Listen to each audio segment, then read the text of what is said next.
All right, welcome back to Live Impact News, where we are talking the winter weather storm that is developing and coming our way. We always know that every time there is a storm, there are issues when it comes to air traffic. And we know that some airlines are already canceling flights. Joining me right now, Timothy Johnson, Hampton University Assistant Professor in Air Traffic Control. Sir, thank you for taking some time to talk with us this Friday afternoon. My pleasure. Okay, and actually, I'm going to plug up here because I'm not quite hearing you. Just give me a second here. Okay. All right. Mr. Johnson, first of all, what are some of the common issues that we see with air traffic as soon as a storm like this comes? The first thing you're going to see, of course, are going to be the delays, but the delays will be at your departure airport, most likely. Okay. Delays and some cancellations, right? Right, right. And for the cancellations, that's going to be coordinated, behind the scenes, big picture, the system's working, but, it's been held together for most of the controllers that are going to be working in non-controlling positions that are going to be at your flight service stations, your FSS. And they try to handle those cancellation delays, hours prior so you don't even show up at the airport. And one of the issues of though you may not have as many problems here in Norfolk, but the issue is as big as the storm is, what might some passengers expect to see, like with their Um, connections? Especially like you just mentioned, the connecting. So they don't always happen where the storm is. There's going to happen where the system feels it. So you just hit the nail on the head that you might not see it where you're actually going to have the storm. It's going to be at those better locations where they can handle the aircraft. How should customers handle things like that? I mean, what should their expectation be from their airline to help them through this process? That one is just monitoring the actual inbound aircraft. So if you know the aircraft that you're going to fly on, monitor that on the airline's app. I know that's something that I do myself. I see what aircraft I'm expecting and seeing where it's coming from. If it's coming from a better climate condition, then it should be en route. If it's not en route, they mean that they're delaying it at that location. Okay. And in terms of how you might be compensated, what's the expectation for a typical cancellation or postponement? So that's a very good question on what to expect with that expectation. It differs by each airline, of course. So I always say don't expect the expectation. A plan to hopefully you have the insurance, that travel insurance or something like that, because when it comes to everyone wanting to get that compensation, who knows what's going to happen. Yeah, yeah.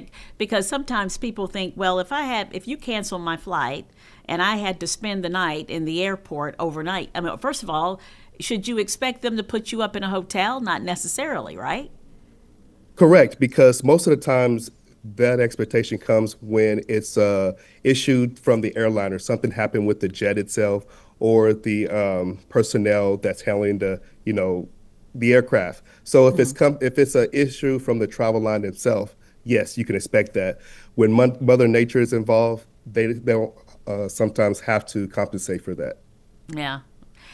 Something that I've noticed just over the years, it just seems like the delays and cancellations are so much worse than what they used to be.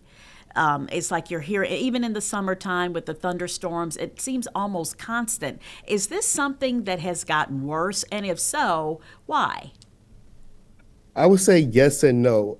No, the fact that, people are just traveling more, so you're hearing about it more. And again, we get the news, at our fingertips. So we're looking at it more.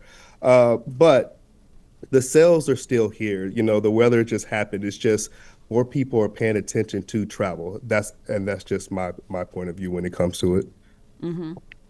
What is the condition of air traffic control?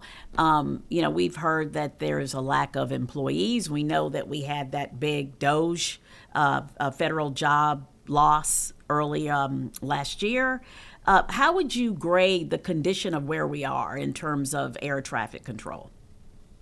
We're still at a staffing shortage. That is our Hmm. biggest issue. And you are just going to feel it more when it comes to a situation like this. But yes, the, the staffing shortage is our biggest concern at the moment. And then after that, it is upgrading all of the equipment that we need for the modern air traffic system. And when you talk about upgrading equipment, what about with our airplanes? Because, we're also getting more news about that. Like something has failed on an airplane. An airplane had to make an emergency landing, and it makes you wonder, well, what's the condition of the planes that we fly in?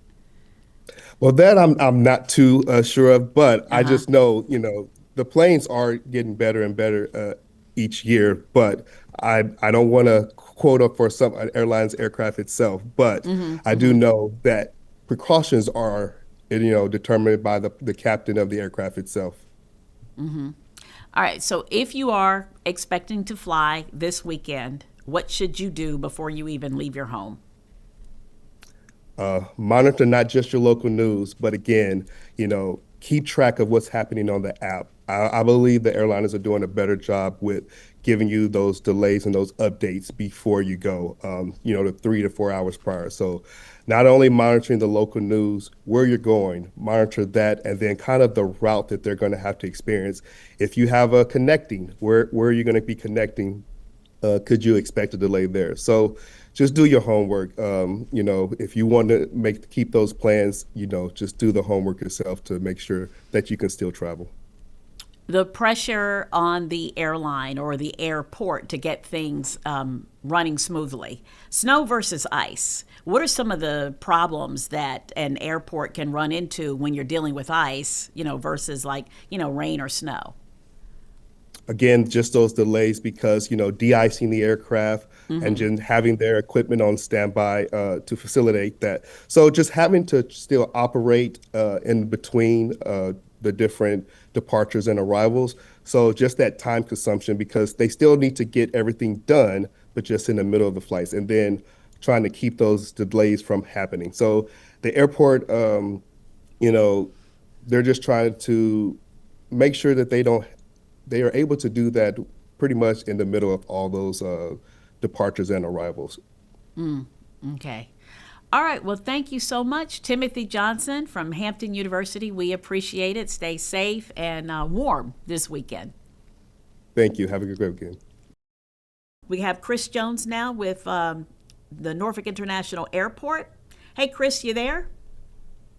I'm here. Can you hear me this time? I can hear you. Yes, the All right, sound much of your better. voice. Okay. Thank you so much for talking with us about what might be going on at the airport. First of all, how do you prepare for something like this? Well, thankfully for us, this is not going to be overly onerous. We feel like we're going to dodge some of the weather that's going to hit some other parts of the Commonwealth and other states nearby. Um, we have a staff of people that are ready year round. We have a big barn, a big warehouse that has snowplows and all of the equipment to be able to go forward when we need to do those types of things. But thankfully for this storm, it doesn't appear that it's going to require Mm-hmm. as much as maybe something that we saw last year in February when we got several inches of snow. They'll do things like pre-treat the runway. They'll do some things with putting some de-icing materials down in areas where people might be walking or on ramps, like the vehicles might be coming in and out of the garages and things like that. But for the most part, we're not expecting this to become a big impediment to people. As far as local issues go, I think the issue that is going to impact people and that they need to be planning for is what happens elsewhere. Right. Aviation is an interconnected system. If Atlanta catches a cold, we all sneeze, or if New York catches a cold, we all sneeze. Yeah. So if they start canceling, if the airlines preemptively cancel flights because they want to keep their aircraft or their crews from getting stuck in some of these other cities, then that causes a ripple effect to where people aren't able to get their flights here. And it's funny, sometimes people will be like, the weather's great here. I'm going to California, the weather's great there. Why am I not traveling today? And the issue is because that plane that was going to take you to California was supposed to come here from, say, Baltimore, and Baltimore was snowed in, so the plane never got here. You really have to pay attention to what's happening with your flight, whether you're traveling, whether you're picking someone up. It all comes back. They say politics is local, aviation is local. Pay attention to your flight. Absolutely. Yeah, and that is going to be the big issue. You might be fine in Norfolk, but it's elsewhere that you have to be concerned about. Yeah, what else can people do like before they leave in terms of, how easy it is to kind of check their route? I know that there are apps or being in touch with their airline. Any other advice that you might have? No, I'll give the airlines a lot of credit. I've been in this business for a long time, and 20 years ago, when I started in this, it was common for people to come to the airport, and that's when they found out their flight was canceled. They would walk in and they'd go up to check in at the counter, and the agent would be like, "I'm sorry, ma'am, your flight's not going anywhere," and then it caused problems, and you had people trying to figure out, do I take a cab back home? Do I go back to my hotel? What do I do? Nowadays, with so many airlines using your apps, so many airlines having people register with emails or signing up with Delta Sky Miles or Southwest Rapid Rewards, all those equivalents of frequent flyer programs that exist, they have your contact information. So ideally, they're giving you a phone call or a text or an email hours before your flight, and you never actually come to the airport and have to sit here and try to figure out what your next move is. So that makes things a lot better. If for some reason your airline is not getting in touch with you, you can certainly look at our website, flyorf.com. You can check with your own airline and its app or its website to see the status of things. There's a great free website called FlightAware that will show you what's happening at airports around the country. There are many, many tools that you can look at to get a feel for what's going to happen before you even think about coming to the airport. And you have a lot of airlines that are saying, hey, we're not going to charge you those change fees. And that's always a good thing. Yeah, I mean, I don't work for an airline, so it's hard for me to defend a change fee anyway. I bought my ticket, and if I need to change my flight, why are you assessing me a fee to do so? Maybe there's a difference in fare, and that's understandable, but I don't really understand the whole concept of change fees. And if it's something that they're getting rid of to help people out, that's a good thing. Yeah, it's always a good thing when they're willing to accommodate you. All right, Chris, I thank you so much for taking some time to talk with us about what's going to be going on at Norfolk International, and hopefully you will dodge a bullet there. We hope so. Thank you. And yeah, I think, again, it shouldn't be too bad here. We're worried about what's going to happen in other places downwind. All right, thank you so much. No worries. Take care.